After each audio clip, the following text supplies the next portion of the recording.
Hello friends, Radhe Radhe. Welcome back to my channel the biology classes.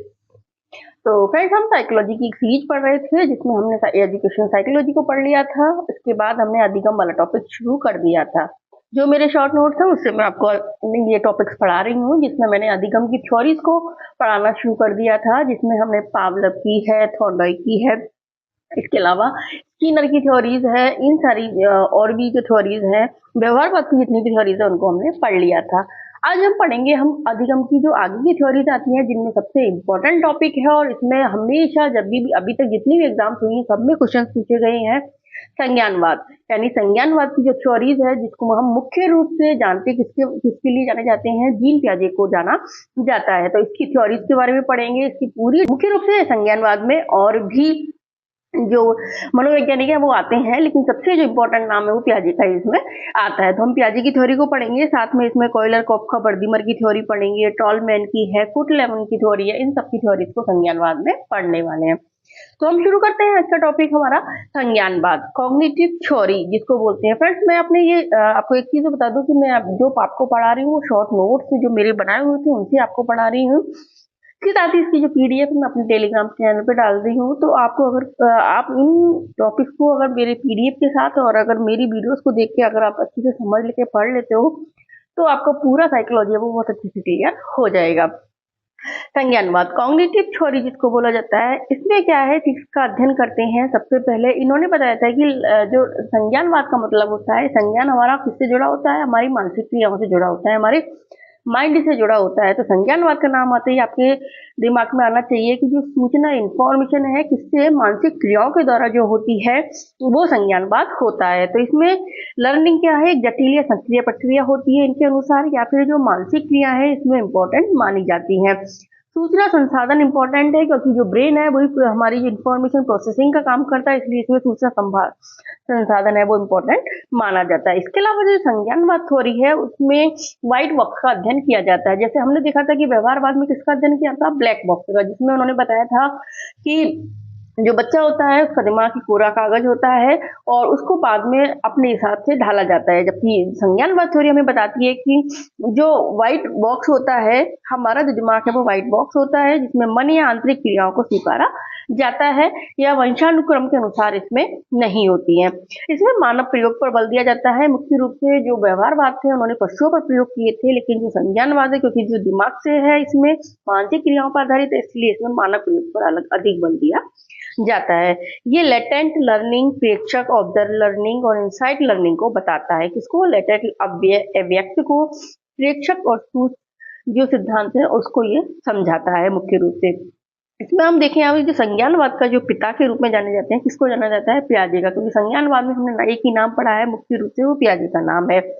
संज्ञानवाद के विकास में जो प्रारंभिक योगदान निस्टर और विलियम वुंट ने भी दिया था, लेकिन संज्ञानवाद के पिता आपको पूछ ले तो किसका नाम आएगा, पियाजे का नाम आएगा। इसके अलावा जो संज्ञानवाद है उसको दो तरह के वैज्ञानिकों, मनोवैज्ञानिकों के रूप में बांटा गया है, प्राचीन संज्ञानवाद और नवीनतम संज्ञानवाद। प्राचीन संज्ञानवाद में मुख्य रूप से जो नाम आते हैं वो आते हैं पियाजे के, कॉयलर, कोपका, बर्दीमर, टॉलमैन और फुट-लेवन के, और इनके सिद्धांतों के बारे में हम डिटेल में पढ़ने वाले हैं। और जो आधुनिक संज्ञानवाद है जिसमें मुख्य राम से ब्रूनर का नाम आता है, वाइगोस्की का नाम आता है, ये नाम इसमें आती हैं। तो हम पढ़ने वाले हैं सबसे पहले पियाजे के बारे में।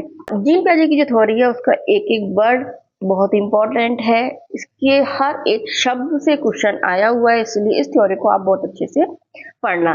जीन पियाजे जो कि स्विट्जरलैंड के रहने वाले वैज्ञानिक थे, इन्होंने संज्ञानात्मक विकास का सिद्धांत दिया था। इनके सिद्धांत का क्या नाम था, संज्ञानात्मक विकास का सिद्धांत था। इनके जो प्रयोग थे इन्होंने अपने बच्चों पर ही किए थे। उनके बच्चों के नाम क्या थे, लॉरेंट, ल्यूसीन और जैकलिन, 3 बच्चे थे। इनके ऊपर जीन पियाजे ने ये प्रयोग किए थे। इनकी अब बुक्स की बात करें तो इसकी जो बुक्स है सारी फेमस है। बाल चिंतन की भाषा 1923 में इन्होंने लिखी थी, इसको इंग्लिश में बोलेंगे language and thought of the child, ठीक है। दूसरी बुक का नाम है child conception of the world, संसार पर बच्चों का विचार। तीसरी है psychology of child and psychology of intelligence. इनकी सारी बुक्स हैं वो इंपॉर्टेंट है, सारी बुक्स को आपको अच्छे से याद करना है। तो इसमें हम बोल सकते हैं कि इनकी 4 बुक्स थी। इसके अलावा इन्होंने निर्माण व खोज के सिद्धांत के द्वारा पर बल दिया था, यानी पियाजे ने किस पर बल दिया था, निर्माण और खोज के सिद्धांत पर बल दिया था। अब ये जो संज्ञानात्मक विकास होता है उसमें क्या होता है, संज्ञानात्मक जो विकास है उसमें व्यक्तिगत रूप से निर्मित होते हैं, यानी प्रत्येक व्यक्ति के लिए संज्ञान का विकास यानी मानसिक विकास अलग अलग होता है। सक्रिय रूप से ये ज्ञान का निर्माण करता है। जब माइंड हमारा अलग अधिक काम करता है तो हम किसी चीज को देख के हम ज्ञान का निर्माण करते हैं, तो संज्ञान रूप से ज्ञान का निर्माण करता है। वातावरण के साथ संबंध बनाते हुए ज्ञान का निर्माण या समझ विकसित करता है। ये असतत होता है, ध्यान रखना, ये कंटिन्यू नहीं चलता है, ये असतत होता है। गुणात्मक रूप से भिन्न होता है। आर्य बेटा आर्य निम्न से उच्चतर दिशा में काम करता है, यानी आरोही या गतिवर्धन होता है। इसमें उन्होंने बताया था कि जो बुद्धि है वो जन्मजात नहीं होती है, एक अर्जित योग्यता है जिसके आधार पर हम अपने विकास को व्यक्त करते हैं, यानी अधिगम हम करते हैं। जिसमें दो शब्द बहुत इंपॉर्टेंट है, संगठन और अनुकूलन। ये शब्द पूछे भी गए हैं, ये किससे संबंधित है, तो प्याजे से संबंधित है। संगठन या संज्ञानात्मक विकास से संबंधित है। संगठन और अनुकूलन, संगठन का मतलब क्या होता है, बुद्धि सभी योग्यताओं का संगठन है, यानी हमारी जो मेंटल एबिलिटी होती है, हमारी जो इंटेलिजेंस होती है, बुद्धि होती है, हमारे अंदर जितनी भी कलाएं होती हैं, किसी में पढ़ने की कला होती है, किसी में लिखने की होती है, किसी में जैसे नृत्य की होती है, संगीत की होती है, सभी कलाएं सभी योग्यताओं का संगठन होती है। और दूसरा शब्द है इसमें अनुकूलन।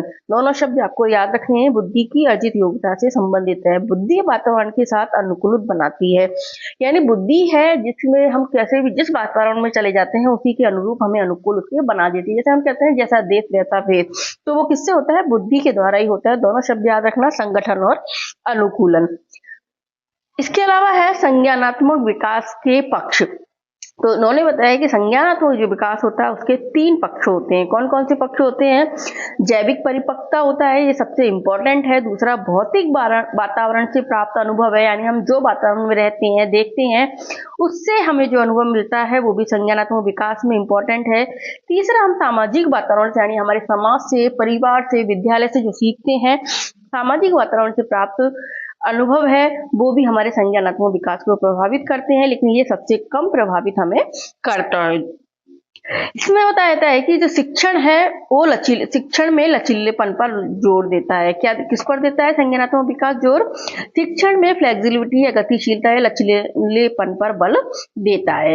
इसमें हमने एक शब्द पढ़ा था, संज्ञानवाद में एक शब्द पढ़ते हैं स्कीमा, बहुत ही इंपॉर्टेंट शब्द है, बहुत बार इसमें क्वेश्चन पूछा जा चुका है। संज्ञा तो स्कीमा क्या होता है, स्कीमा एक तरह से है हमारा बौद्धिक ढांचा बोल सकते हैं, हमारा मानसिक खंड बोल सकते हैं, या सूचनाओं की संगठित प्रक्रिया। क्या है, जो हमारी सूचनाएं इंफॉर्मेशन है उनको ऑर्गेनाइज्ड प्रोसेस वो है, वो हमारी स्कीमा है।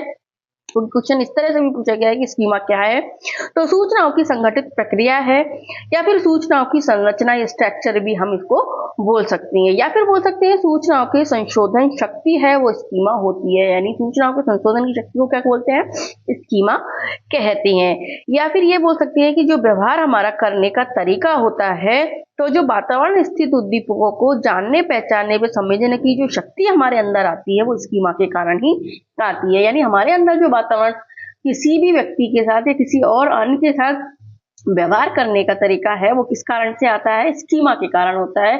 क्योंकि यहाँ पे हमारे वातावरण में स्थित जो उद्दीपक है उनको जानने, पहचानने और समझने की शक्ति विकसित होती है, और जिसी के अकॉर्डिंग हम दूसरे व्यक्ति के साथ व्यवहार करते हैं, यानी सूचनाओं की संरचना बनती है या सूचनाओं के संशोधन की शक्ति होती है। यानी स्कीमा के कारण हम अपने व्यवहार में संशोधन कर सकते हैं। तो जो स्कीमा होती है वो 2 प्रकार के होता है, एक तो व्यवहारिक होता है, दूसरा मानसिक होता है। व्यवहारिक होता है जिसमें शारीरिक क्रियाओं का अध्ययन करते हैं, जबकि जो मानसिक होता है इसमें हम मानसिक क्रियाओं का अध्ययन करते हैं। और तो मानसिक क्रियाओं का हम अध्ययन करेंगे तो हम जानते हैं मानसिक क्रियाओं में किसका अध्ययन करते हैं, मुख्य रूप से तर्क, चिंतन। इसमें हम अध्ययन किसका करते हैं, तर्क, चिंतन, तार्किक क्रियाएं इसमें अध्ययन करते हैं। तो इस तरह से हम बोल सकते हैं कि स्कीमा क्या है, हमारे जीवन में जो भी समस्याएं आती हैं उसका जो समाधान कर सकते हैं वही स्कीमा होता है। यानी जितने भी शब्द मैंने ये जितने भी सेंटेंस लिखे हुए हैं सारे आपको याद होने चाहिए, क्योंकि सब में से क्वेश्चन पूछे गए हैं। आपसे पूछ सकते हैं कि स्कीमा के बारे में पूछा जा सकता है। एक और शब्द है अनुकूलन, एडेप्शन। ये सारे जीन प्याजे से जुड़े हुए शब्द हैं। तो जन्मजात प्रक्रिया होती है एडेप्शन अनुकूलन, जो सभी मनुष्य और जंतुओं में पाई जाती है। सबसे पहली बात तो ये होती है। दूसरा है अनुकूलन। क्या अनुकूलन में हम वातावरण के साथ क्रिया प्रतिक्रिया करके संतुलन स्थापित करते हैं। अनुकूलन में क्या करते हैं हम, जो वातावरण है उसके साथ क्रिया प्रतिक्रिया करके हम संतुलन स्थापित कर लेते हैं, वही अनुकूलन होता है। यानी हम जैसे हम किसी वातावरण में जाते, जैसे हम कहीं पर जाते हैं तो अब जाते हैं तो उसी के अकॉर्डिंग अपने आप को, जैसे हम भीड़ वाले इलाके में जाते हैं तो हमें जैसी परिस्थितियां होती हैं हम उसी के अकॉर्डिंग अपने आप को ढाल लेते हैं, वही हमारा अडेप्शन अनुकूलन होता है। जिसमें 3 शब्द इंपॉर्टेंट है, ध्यान रखना अनुकूलन के अंतर्गत। पहला होता है आत्मीकरण, दूसरा है समंजन या समायोजन अकोमोडेशन, और तीसरा शब्द है इसमें इक्विलिब्रेशन या साम्य धारण। तो आप इनको अच्छे से समझना, क्योंकि हर बार इनसे क्वेश्चन पूछे गए हैं एग्जाम्पल के रूप में भी, और या फिर इसमें आपको एक लैंग्वेज या सेंटेंस या परिभाषा देकर भी इनसे पूछ लिया जाएगा कि ये क्या है।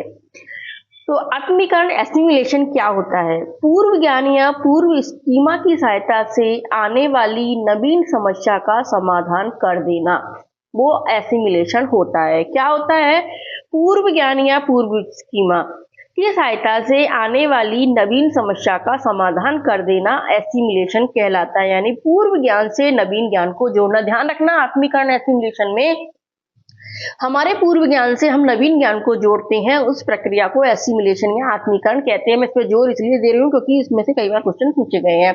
तो जैसे आपको किसी भी चीज के बारे में, किसी भी जानवर के बारे में, किसी भी कोई भी वस्तु या व्यक्ति के बारे में थोड़ी सी भी आपको जानकारी है, लेकिन आप भूल जाते हो उस चीज के बारे में, लेकिन जैसे आप उसको सामने देखते हो तो आपको याद आ जाता है कि अरे हाँ, इसको मैंने कहीं देखा है या ये हो सकता है। तो हमारा जो पूर्व ज्ञान था जिसमें हमने कहीं उन चीजों को पहले देखा है, उससे हम हमारे नवीन ज्ञान को जोड़ देते हैं, तो वो एसिमिलेशन की प्रोसेस कहलाती है। जैसे लड़की है, वो कोई छोटा बच्चा है, वो लड़की है, ऊँट देखती है, लेकिन उसने कहीं बचपन में चित्र में घोड़े को देखा था, ऊँट को नहीं देखा था। तो जब ये जानवर को देखती है, यानी ऊँट को देखती है, तो उसको घोड़ा बोलती है कि ये घोड़ा है।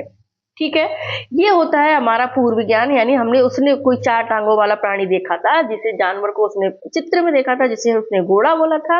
लेकिन जब उसने उसी अभी 4 टांगों वाले प्राणी को देखा तो उसको लगा कि यह ऊँट है। यानी अपने पूर्व ज्ञान से उसने नवीन ज्ञान को जोड़कर एक नई जो सोच है, अपनी समस्या को समाधान किया कि ये ऊँट हो सकता है। यानी लड़की ऊँट को घोड़ा बोलती है। दूसरा है अकोमोडेशन, समंजन या समायोजन, बहुत इंपॉर्टेंट है। इसमें भी पूर्व ज्ञान में परिवर्तन या संशोधन। ठीक है, अब फिर हमने जो पूर्व ज्ञान है उसमें जो परिवर्तन या हम संशोधन करते हैं वो अकोमोडेशन या समंजन या समायोजन होता है। ध्यान रखना, अकोमोडेशन पूछ सकते हैं, समंजन या समायोजन पूछ सकते हैं। तो ध्यान रखना, हमारा पूर्व ज्ञान में परिवर्तन शब्द को आप जोड़ लेना। ध्यान रखना, परिवर्तन या संशोधन आ जाए हमारे पूर्व ज्ञान में तो क्या होता है, अकोमोडेशन, समंजन या समायोजन होता है। क्योंकि इनमें थोड़ा सा हमेशा कंफ्यूजन रहता है, इसलिए इनको मैं जोड़ देके बड़ा। अगर एसिमिलेशन पूछ ले, आत्मीकरण यानी पूर्व ज्ञान से नवीन ज्ञान को जोड़ना पूछ ले, तो क्या हो गया, एसिमिलेशन हो गया। लेकिन हमारे पूर्व ज्ञान में हम संशोधन या परिवर्तन कर ले तो वो क्या हो गया, अकोमोडेशन या समंजन या समायोजन हो जाता है। यानी पहले से मौजूद जो ज्ञान है उसमें संशोधन या जो परिवर्तन होता है हमारा, वो अकोमोडेशन होता है। यानी लड़की घोड़ा जैसा कोई बोलती है, फिर उसे याद आता है कि यार ये तो मैंने देखा था, वो घोड़ा था, तो उसे लगता है कि शायद कोई घोड़ा जैसा ये कोई जानवर है। तो यानी अपने पूर्व ज्ञान में उसने संशोधन करा और उससे उसने पहले से जो मौजूद ज्ञान है उसमें संशोधन या परिवर्तन किया, और भी थोड़ा सा वो जो सही तरीके है, सही स्थिति की तरफ पहुंच जाती है। ठीक है, तीसरा है फिर इक्विलिब्रेशन या साम्य धारण, यानी सही स्कीमा डेवलप कर लेना। यानी इक्विलिब्रेशन या साम्य धारण क्या होता है कि जो आत्मीकरण और समायोजन है उन दोनों के बीच में वो संतुलन स्थापित करती है। आत्मीकरण क्या था, पूर्व ज्ञान से नवीन ज्ञान को जोड़ना। समायोजन क्या था, फिर उसको याद आ गया और उसने पूर्व ज्ञान में अपना संशोधन कर लिया। तो इन दोनों के बीच की जो स्थिति नई उसने विकसित करती है वो साम्य धारण या इक्विलिब्रेशन होता है। यानी हमारे अंदर मानसिक ज्ञान या सभी सही जो सूचनाओं का सही स्कीमा डेवलप कर लेना ही इक्विलिब्रेशन होता है। लड़की ऊँट है बोलती है, फिर उसने बोलता है कि नहीं ये तो ऊँट है, तो क्योंकि उसे फिर उसने एक दो बार अगर जब उसको देख लिया तो वापस से जब उसको कभी भी देखती है तो उसे पता चल जाता है कि ये ऊँट है, तो लड़की ऊँट को ऊँट ही बोलती है। तो यानी सही स्कीमा डेवलप कर देती है। तीन शब्द हैं अनुकूलन से संबंधित, कौन कौन से? आत्मीकरण, अकमेंडेशन और तीसरा इक्विलिब्रिएशन। तीनों के बारे में आप अच्छे से रट लेना, अच्छे से लर्न कर लेना, चाहे दो दो तीन तीन बार देख लेना, पर आपको ये शब्द अच्छे से समझने आने चाहिए क्योंकि हमेशा इनमें से क्वेश्चन पूछे जाते हैं।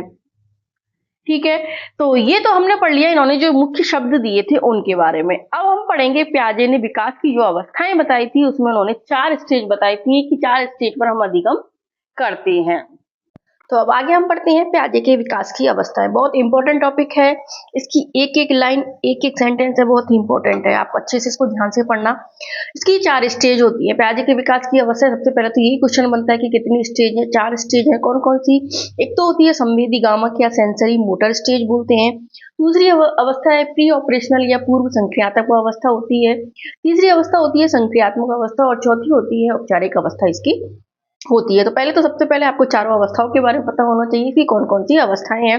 फिर इन अवस्थाओं के अंदर कौन से जो इंपॉर्टेंट पॉइंट है, यानी किस तरह से आजकल क्वेश्चन पूछे जाते हैं, उसके बारे में हम बात करते हैं। संवेदी गामक अवस्था सेंसरी मोटर स्टेज, जिसे हम ज्ञानात्मक क्रियात्मक अवस्था भी कहते हैं। ध्यान रखना, संवेदी गामक अवस्था को ज्ञानात्मक क्रियात्मक अवस्था भी कहते हैं।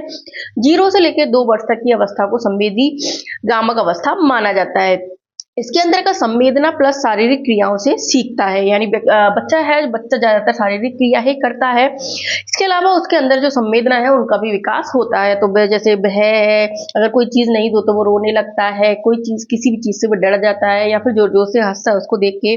तो संवेदना प्लस शारीरिक क्रियाओं से वो सीखता है। क्रिया परिणाम में संबंध स्थापित करता है, यानी जो वो कार्य करता है या फिर जो चीज वो देखता है उसको देखकर वो परिणाम संबंध स्थापित करता है। जैसे क्या, जैसे आप उसको आग के पास लेके गए तो फायर को देख के, आग को देखने के बाद वो जैसे उसको अगर जलने का एहसास होता है तो वो उससे को देख के डर जाता है। तो क्रिया जो वो कर रहा उससे वो परिणाम में संबंध स्थापित कर रहा है, तो आगे उसके दिमाग में ये चीज बैठ जाएगी कि वो जब भी आग के पास जाएगा उससे दूर रहने की कोशिश करेगा कि ये मुझे हानि पहुंचाती है।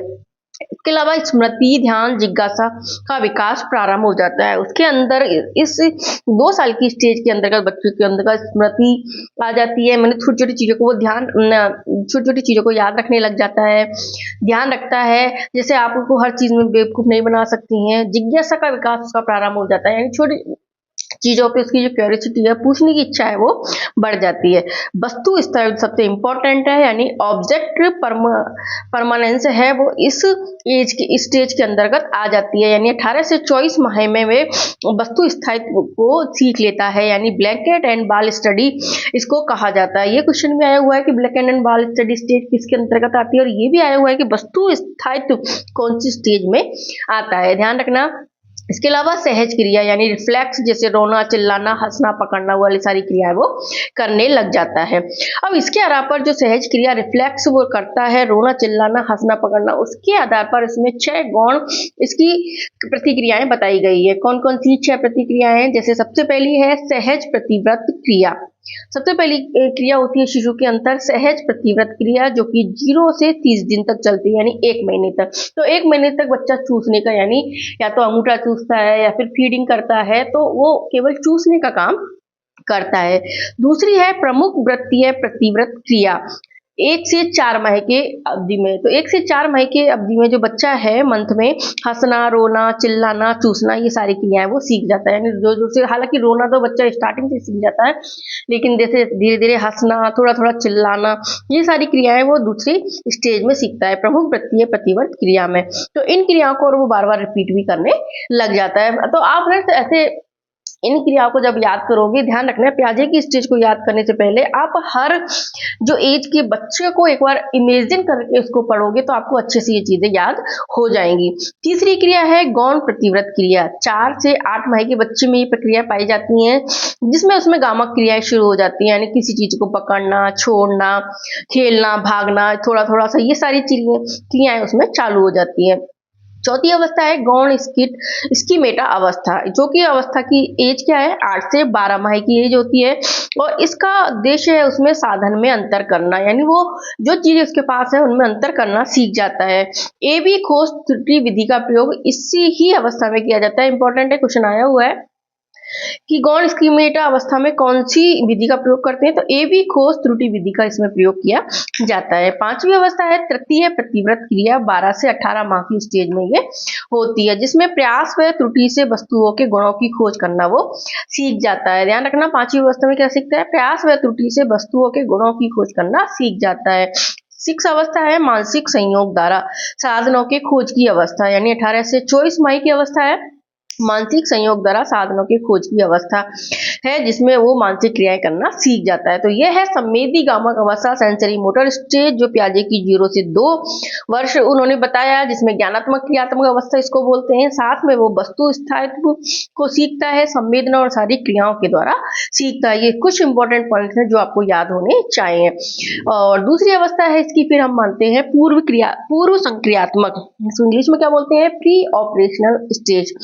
इस अवस्था की एज क्या है 2 से 7 वर्ष की, यानी 2 से 7 वर्ष तक का जो बच्चा होता है वो इस तरह की क्रियाएं करता है। इसमें क्या करता है कि उसमें एक तो मौखिक भाषा की सबसे अधिक संवेदनशील अवस्था इसको मानी जाती है, यानी सबसे ज्यादा जो मौखिक सेंटेंस है, मौखिक वर्ड्स हैं, वो इसमें वो सीखता है, यानी मौखिक भाषा उसको सबसे अधिक सिखाई इस स्टेज में आ जाती है, तो सबसे अधिक संवेदनशील अवस्था इसको माना जाता है। जैसे बोल सकते हैं स्टार्टिंग में बच्चा थोड़ा मम्मा पापा ऐसा कहना, फिर धीरे धीरे वो सेंटेंस बनाना सीख जाता है, तो 7 साल की स्टेज तक बच्चा अच्छे से बोलने लग जाता है। सर्वाधिक अनुकरण की प्रवृत्ति होती है, यानी जैसे मम्मा को जैसे देखता है तो वो मम्मा की कॉपी करता है, जैसे साड़ी पहनना है या फिर सूट पहनना है, चुन्नी लगाना, या फिर कोई जैसे मम्मा रोटी बनाती है तो उसकी वो कॉपी करता है। पापा जैसे ऑफिस जाता है तो वो कोशिश करता है उनका अनुकरण करने का। तो बच्चा जो है देखता है घर में उसी का अनुकरण करता है। सर्वाधिक अभिनय नाटक नकल रोल प्ले करने की प्रवृत्ति इसमें पाई जाती है, यानी सबसे ज्यादा बच्चा अभिनय करता है, नाटक करता है, किसी की नकल करता है, यानी जो भी आप बोलते हो उसको रिपीट भी करता है। रोल प्ले की प्रवृत्ति इसमें आती है। सूचकता साइन लर्निंग या संकेतों का इसमें विकास हो जाता है, यानी बच्चा किसी चीज को जब देखता है तो उससे वो पता लगा लेता है कि जैसे अगर उसने गाय को देखा, फिर उसमें अगर डायग्राम में भी गाय को देखा तो वो पता लगा लेगा कि ये गाय है। तो सूचकता या साइन लर्निंग संकेतों का उसमें थोड़ा थोड़ा विकास हो जाता है। सबसे इंपॉर्टेंट है केंद्रीकरण की प्रवृत्ति इसके अंतर्गत होती है, यानी वस्तु के केवल एक ही पक्ष पर वो बल देता है, केंद्रीकरण की प्रवृत्ति होती है, यानी उसने जो देखा, उसने जो सोचा वो सब कुछ सही है, दूसरे की बातों पर वो विश्वास नहीं करता है, यानी केंद्रीकरण की प्रवृत्ति इसमें सबसे अधिक होती है पूर्व संक्रियात्मक अवस्था में। इसको 9 गोलियों का प्रयोग करके भी इसमें देखा गया है, जिसमें वस्तु के केवल एक पक्ष पर वो बल देता है, ध्यान देता है, यानी जो उसने देखा है वो सही है, उसने कहा वो सही है, दूसरों की बातों पर विश्वास नहीं करता है। तो ये कौन सी अवस्था थी, प्री ऑपरेशनल स्टेज, 2 से 7 वर्ष की अवस्था। इस पूर्व संक्रियात्मक अवस्था या प्री ऑपरेशनल स्टेज को उसने फिर इसको 2 आगे भागों में बांटा है। प्राक 2 से 4 वर्ष की तक की अवस्था को प्री कंसेप्शनल या प्राक संप्रात्मक स्टेज कह देते हैं। दूसरी है अंतः प्रज्ञात्मक या इंट्यूटिव या 4 से 7 वर्ष की स्टेज ये होती है, 4 से 7 वर्ष की एज में होती है। प्रश्न आया हुआ है अंतः प्रज्ञात्मक अवस्था कौन सी स्टेज में शामिल है, पिछली बार 2022 में एक क्वेश्चन आया था। तो पूर्व संक्रियात्मक अवस्था की 2 पार्ट्स उन्होंने बताए हैं। पहला हम पढ़ते हैं और प्राक संक्रियात्मक या प्री कंसेप्शनल, 2 से 4 साल की एज में ये होती है, यानी 2 से 4 साल का बच्चा क्या क्या कर सकता है वो आपको सोचना है। आत्म केंद्रित होता है, यानी इकोसेंट्रिज्म होता है, सोच उसकी अपने दृष्टिकोण को ही सही मानता है, यानी जो चीज वो देखता है वही सही। अपन बोलते हैं जैसे किसी चीज को उसने देखा, गाय को देखा, उसने बोला था, हमने उसको बता दिया कि अगर वो कुत्ता है तो फिर वो कुत्ता ही उसको बोलेगा, ये नहीं है कि आप नहीं ये गाय नहीं है। तो जो है वो अपने दृष्टिकोण को सही मानता है। इसके लिए एक 3 पर्वतों की समस्या पर प्रयोग भी किया गया है। आत्म केंद्रित के लिए किस पर प्रयोग किया था, 3 पर्वतों की समस्या पर प्रयोग किया गया, जिसमें वो बताया गया है कि दूसरों को स्वीकार नहीं करता है, वो केवल अपने विचारों को स्वीकार करता है, यानी दूसरों के विचारों को स्वीकार नहीं करता है, वो केवल अपने विचारों को स्वीकार करता है। अहम भाव, इसमें सबसे ज्यादा अहम भाव होती है, बच्चों द्वारा सोचना कि कोई वस्तु मेरा पीछा कर रही है, उसके अंतर्गत यह भाव रहता है किसी भी चीज को उसको देख के डर लगता है कि ये वस्तु मेरा पीछा कर रही है। जैसे वो खिलौना है, अगर उसके पीछे पीछे जैसे चलने चाबी वाला खिलौना है, टॉयज, अगर उसके पीछे जा रहा है तो उसे लग रहा है कि मेरे पीछे भाग रहा है। तो कोई वस्तु मेरा पीछा कर रही है, अहम भाव उसके अंतर्गत होता है। बात यानी एनिज्म जो होता है उसके अंतर्गत विकसित होता है। यानी हर गतिमान वस्तु सजीव होती है। जैसे कोई टॉयज कार चल रही है तो उसे लगती है कि ओरिजिनल कार है, कोई खिलौना चल रहा है तो भी उसको ओरिजिनल लगता है। हर गतिशील वस्तु को वो सजीव समझता है। जैसे हम भौतिक घटनाओं का मानवीयकरण करना, भौतिक घटनाएं जैसे होती है डेली की, सूर्य चंद्रमा है तो उनको वो अपने आप से जोड़ लेता है। जैसे सूर्य उदास है, चंद्रमा खुश है, बादल बड़े उत्साहित है, बच्चा गिर जाने पर सड़क को पीटता है। तो भौतिक घटनाओं का वो मानवीयकरण करता है। सब एक और इसके अलावा है कलेक्टिव मोनोलॉग, यानी समझे बातें करना। ध्यान रखना, आपने देखा होगा कि इस उम्र में बच्चे सबसे ज्यादा खिलौनों से जब अकेले खेलते हैं तो खुद ही बात करते रहते हैं और उन खिलौनों के साथ बात करते रहते हैं। तो कलेक्टिव मोनोलॉग इसमें विकसित होता है। हमसे बातें करना जैसे वो खिलौनों से खेलता है। तो प्री कंसेप्चुअल स्टेज में जो भी इंपॉर्टेंट पॉइंट्स है उन सारे पॉइंट्स को आपको याद रखना है। इतना भी अगर आप कर लोगे तो आराम से आपका क्वेश्चन सही हो जाएगा।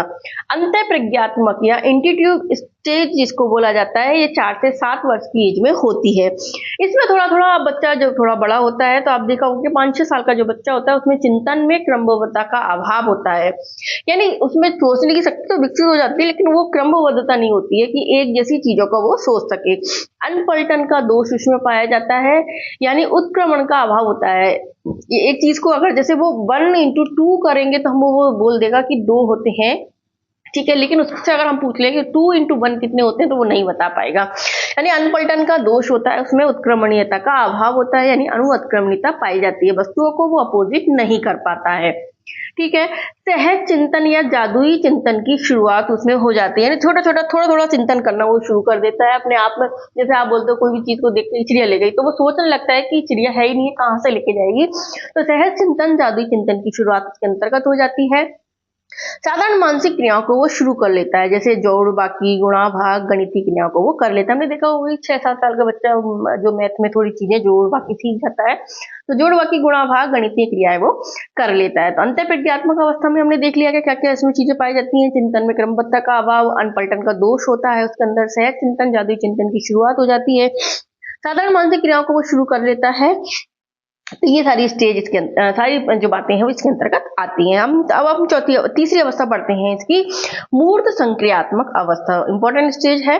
कंक्रीट ऑपरेशनल, हिंदी इंग्लिश में बोलेंगे तो क्या बोलेंगे इसको, कंक्रीट ऑपरेशनल, यानी 7 से 11 वर्ष की अवस्था होती है। इसमें बच्चा क्या करता है कि मूर्त या ठोस तार्किक चिंतन उसके अंतर्गत पाया जाता है, यानी किसी चीज को देख के वो अपना चिंतन कर लेता है, सोच लेता है कि हाँ इसके साथ ऐसा हो रहा है। आगमन चिंतन का प्रारंभ हो जाता है, यानी वस्तु का वर्गीकरण करना, समूह बनाना, वर्ग समूहन, संबंध स्थापित करना, तुलना करना, वो चीज सीख जाता है।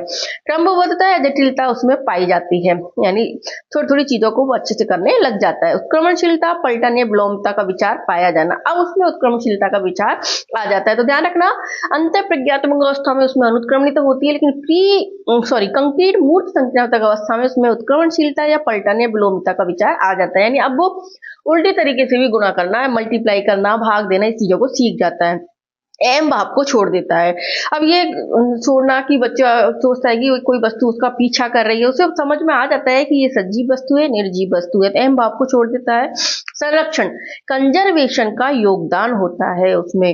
मूर्त संक्रियात्मक अवस्था में किसका, कंजर्वेशन का योगदान होता है, यानी लंबाई चौड़ाई क्षेत्रफल का ज्ञान उसे हो जाता है, दिशा संबंधी ज्ञान, मानचित्रण का ज्ञान हो जाता है, वस्तु के मौलिक रूप में परिवर्तन कैसे होता है उसका उसको ज्ञान होता है, यानी आइस से पानी कैसे बनता है, पानी से भाप कैसे बनती है, फिर पानी से वापस से आइस कैसे जमती है, वो सारी चीजों का ज्ञान उसको हो जाता है। वस्तु के बाह्य गुणों में बदलाव होने पर आंतरिक गुणों में परिवर्तन नहीं होता है, ये भी उसको पता चल जाता है। जैसे 10 से 11 साल का बच्चा है वो ये चीज सीख लेता है कि वस्तु के जब बाह्य गुणों में परिवर्तन होता है तो उसके आंतरिक गुणों में परिवर्तन नहीं होता है, यानी जैसे बर्फ से अगर जल में बनेगी तो दोनों ही जल से ही बनती हैं, ये सारी चीजें उसके अंतर्गत आ जाती है। इसके अलावा उसमें एक चीज और आती है, क्षैतिज डेकल आयु, उसमें क्षैतिज डेकल आयु आती है, और विकेंद्रीकरण का जो प्रारंभ है उसके अंतर्गत आ जाता है, यानी तार्किक रूप से सोचना, सोचने का विस्तार, ये सारे चीजें, सारे जो इम्पोर्टेंट बातें हैं उनका विस्तार उनके अंदर होने लग जाता है। तो मूर्त संक्रियात्मक अवस्था में क्या क्या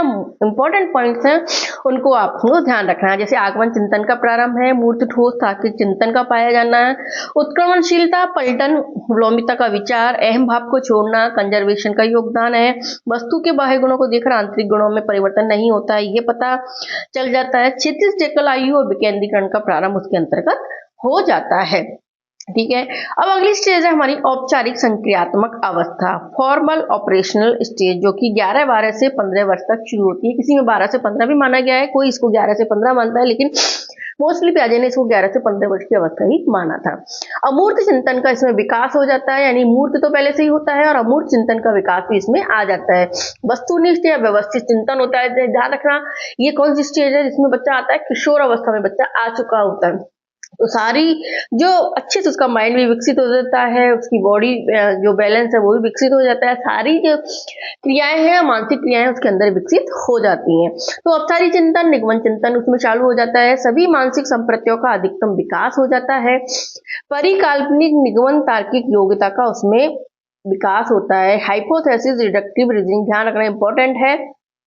परिकाल्पनिक निगमन तार्किक योग्यता, हाइपोथेसिस, डिडक्टिव रीजनिंग का विकास होता है। क्या होता है, संभावना से वास्तविकता की ओर जाना, यानी बच्चे को ये पता चल जाता है, वो समस्या का समाधान करना सीख जाता है कि ये जो संभावना है उससे हम वास्तविकता की ओर कैसे जा सकते हैं। पेंडुलम समस्या का प्रयोग, इसके लिए एक पेंडुलम समस्या का प्रयोग किया गया था। इसके अलावा इसमें जैसे सामान्यकरण योग्यता का विकास हो जाता है, स्मृति कल्पना आ जाती है, अधिगम का स्थानांतरण, निर्णय लेना, निष्कर्ष लेना, संश्लेषण विश्लेषण, समस्या समाधान, मौलिकता, रचनात्मकता का विकास, स्थापनात्मक सोच यानी प्री पोजिशनल थॉट का विकास हो जाता है, यानी बिना बाहरी संसार के सहारा लिए श्रम के विवेक पर सोचना, यानी उसके अपने अंदर की जो शक्ति है वो खुद से विकसित हो जाती है। अब उसको ये किसी से भी मतलब बाहरी संसार से मतलब जैसे अपनी फैमिली मेंबर है, माता पिता है या फिर कोई भी और अदर टीचर है वगैरह, इसके बिना भी वो सोच सकता है, अपने विवेक के द्वारा, अपनी बुद्धि के द्वारा वो सोच सकता है कि जो काम हो रहे हैं वो किस तरह से हो रहे हैं, इसका क्या रीजन है। इसके अलावा वो क्षम के निर्णय लेने की शक्ति उसमें विकसित हो जाती है, वो अपने निर्णय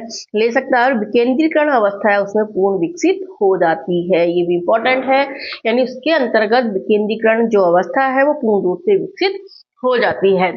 तो ध्यान रखना, हमने पियाजे नियम को बहुत अच्छे से पढ़ा है, मैंने बिल्कुल शॉर्ट फॉर्म में जैसे इसमें लिख रखा है, आपको एक एक पॉइंट जो इंपॉर्टेंट पॉइंट है वो आपको पढ़ा दिया है। अब आप इन पॉइंट्स को अच्छे से लर्न कर लेना, इसकी सारों स्टेज को लर्न कर लेना, इनके अंदर जो इंपॉर्टेंट सेंटेंस है उनको सबको लर्न कर लेना, क्योंकि पियाजे बहुत महत्वपूर्ण है। इसमें से अभी तक ऐसी कोई एग्जाम नहीं है जिसमें पियाजे में से क्वेश्चन नहीं आ गया, तो आपको ये अच्छे से पता होना चाहिए। अब हम आगे बात करते हैं, प्राचीन संज्ञानवाद में भी एक और वैज्ञानिक आते हैं। प्राचीन संज्ञानवाद में अब एक और हमारा नियम आता है, सूक्ष्म समग्रता अंतर्दृष्टि या इनसाइट थ्योरी का सिद्धांत, जिनको देने वाले वैज्ञानिकों को क्या बोलते हैं, गेस्टाल्टवादी इनको बोला जाता है। गेस्टाल्टवादी का मतलब क्या होता है, समग्र पूर्ण रूप होता है। इसके लिए इन वैज्ञानिकों को गेस्टाल्टवादी बोलते हैं, और इन्होंने सूक्ष्म समग्रता अंतर्दृष्टि का सिद्धांत दिया था, इनसाइट थ्योरी। जो वैज्ञानिक थे इसमें कोहलर, कफका और बर्दीमर, 3 वैज्ञानिकों का नाम आता है गेस्टाल्टवादी में। इसमें सबसे पहले बर्दीमर जो था उसने संपूर्णता का विचार दिया था, कॉफका ने प्रत्यक्षीकरण तार्किकता का विकास किया था, और जो कोहलर वैज्ञानिक थे उन्होंने 1913 से 1918 में चिंपैंजी, जो सुल्तान नाम उन्होंने रखा था, उस चिंपैंजी पर उन्होंने प्रयोग किए थे। ठीक है, जिन्होंने कहाँ पे प्रयोग किए थे, 1917 में इस पर जो प्रयोग किए थे वो जर्मनी के कैनारी द्वीप पर चिंपैंजी या सुल्तान पर उन्होंने प्रयोग किए थे। और इनके इस पे प्रयोग के बाद 1925 में उन्होंने एक बुक का प्रकाशन किया था, जिसकी बुक का नाम क्या था, मेंटालिटी ऑफ एप्स। ध्यान रखना, इनकी किसकी बुक थी, ये कोहलर की बुक थी। किस पे, और कोहलर ने ही सुल्तान चिंपैंजी पर प्रयोग किए थे, जिन्होंने 1925 में एक बुक लिखी थी, इसका बुक का नाम था मेंटालिटी ऑफ एप्स, बुक का नाम था। तो मुख्य रूप से इसलिए इन्होंने प्रयोग इन्होंने किए थे। इसके लिए जो सूक्ष्म समग्र अंतर्दृष्टि सिद्धांत के जो प्रतिपादक माने जाते हैं वो किसको माना जाता है, कोहलर को ही माना जाता है, यानी सूझ का विचार इन्होंने दिया था। उन्होंने बताया था कि किसी भी समस्या के केंद्रीय भाव को समझना हमारे अंदर ही विकसित होता है, यानी किसी भी समस्या के समाधान हेतु हमारे अंदर अचानक से विचार उत्पन्न हो जाते हैं। तो यही सूझ का विकार किसने दिया था? कोयलर ने दिया था। जबकि जो कॉफका, बर्दीमर, अगर आपसे गेस्टल्टवादी पूछ ले तो तीनों के नाम आ जाएंगे, लेकिन स्पेशली पूछे तो आपको कोयलर का नाम इसमें बताना है। फिर इनके साथ मिलकर बर्दीमर ने संपूर्णता का विचार दिया था और कॉफका ने प्रत्यक्षीकरण या तार्किकता का विकास किया था। इन्होंने जो प्रयोग किए थे, 4 समस्या पर प्रयोग किया था। कोयलर ने एक प्रयोग किया था, जो किस पे प्रयोग किया था? कोयलर ने 4 समस्या पर प्रयोग किया था। अंतर्दृष्टि को प्रभावित करने वाले कारक, यानी मुख्य रूप से ने 4 समस्या पर प्रयोग किया था और अंतर्दृष्टि को प्रभावित करने वाले कारकों के बारे में बताया था। कौन कौन से अंतर्दृष्टि को साधन में है जो कि हमारी सूझबूझ को प्रभावित करते हैं? हम ऐसे भी पता लगा सकते हैं कौन कौन से कारक हो सकते हैं। बुद्धि है, हमारी कल्पना है, हमारा प्रत्यक्षीकरण है, प्रयास या त्रुटि है, अनुभव है, क्षमता है, पूर्व दृष्टि है और संपूर्णता है। ये सारी चीजें हैं जो अंतर्दृष्टि को प्रभावित करती हैं। ठीक है, अंतर्दृष्टि के नियम। इसके अलावा एक गुण नामक वैज्ञानिक थे, उन्होंने भी एक डेफिनेशन दी थी जो कभी पूछ सकते हैं, पूछी गई है, इसके लिए मैंने लिखी हुई है। सूझ वास्तविक स्थिति का आकस्मिक, तात्कालिक व स्थायी ज्ञान होता है। तो गुण ने बताया था कि सूझ क्या है? वास्तविक स्थिति का आकस्मिक, तात्कालिक व स्थायी ज्ञान होता है। अंतर्दृष्टि के नियम। अंतर्दृष्टि में मुख्य रूप से 3 नियम है, इसके अलावा और भी इसके नियम दिए गए, लेकिन मुख्य नियम इसमें 3 माने जाते हैं। समता का नियम, लॉ ऑफ सिमिलरिटी का नियम होता है। निकटता का नियम है, यानी 2 चीजों में अगर निकटता है तो हम जल्दी से किसी चीज को हल कर लेते हैं।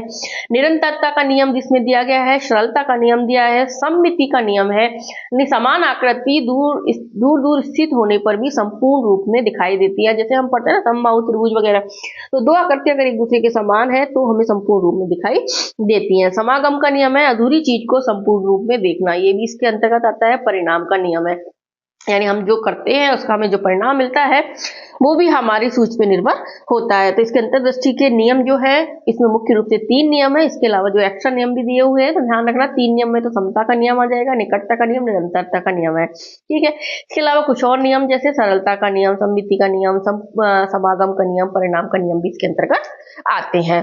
हम बात करते हैं इसकी उपयोगिता की। तो उपयोगिता की अगर हम बात करें तो उच्च मानसिक योग्यता में सबसे ज्यादा, क्योंकि सूझ अंतर्दृष्टि है, वो हमारे माइंड को या बुद्धि को प्रभावित करती है, इसलिए उच्च मानसिक योग्यता में इसकी उपयोगिता है। मुख्य रूप से कल्पना, चिंतन, रचनात्मकता, समस्या समाधान, अवबोध, तार्किकता, समझकर सीखना, अन्वेषण यानी वैज्ञानिक खोजों में उपयोगी। इंपॉर्टेंट लगा लेना ना, अन्वेषण में कौन सा नियम उपयोगी है? तो सूझ का सिद्धांत है, अंतर्दृष्टि का सिद्धांत। समझकर सीखना भी इसके अंतर्गत आ जाता है, यानी जो भौतिक शास्त्र में ये यूजफुल है। एकीकृत पाठ्यक्रम, यानी संपूर्ण से अंश की ओर पाठ्यक्रम के निर्माण में बोल सकते हैं, या संपूर्ण से अंश की ओर जो पाठ्यक्रम में, जैसे आपसे बोला जाता है कि छोटे छोटे टारगेट बढ़ाकर छोटे छोटे टारगेट बनाकर पढ़ो, तो वो संपूर्ण से अंश की ओर एकीकृत पाठ्यक्रम इसमें शामिल है। अधिगम स्थानांतरण में भी उपयोगी है। ठीक है, तार्किकता प्रस्तुतिकरण में भी ये यूजफुल है। इसके अलावा किसमें? तार्किकता प्रस्तुतिकरण में भी ये यूजफुल है। तो फ्रेंड्स, हमने गेस्टल्टवाद में का नियम देख लिया, सूझ का सिद्धांत जिसमें तो हर एक प्याजे का नियम है वो अच्छे से हमने देख लिया। तो हमने 2 नियम के बारे में अच्छे से पढ़ लिया है जो प्राचीन संज्ञानवादियों के नियम है। इसके अलावा अगला की क्लास में हम पढ़ने वाले हैं क्षेत्रीय सिद्धांत, जो कि कूट लेविन ने दिया था।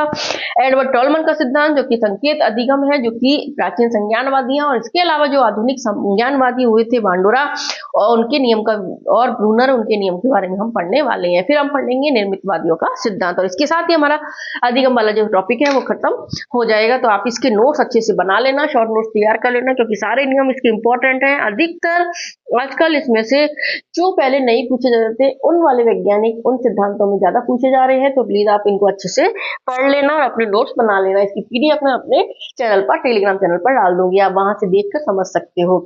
तो अगर आपको वीडियो अच्छी लगी तो प्लीज वीडियो को लाइक कर दो, चैनल को सब्सक्राइब कर लो और भी लोगों को शेयर करो, ताकि उन्हें भी इसका फायदा मिल सके। मिलते हैं फिर एक नई वीडियो में। Bye bye, thank you.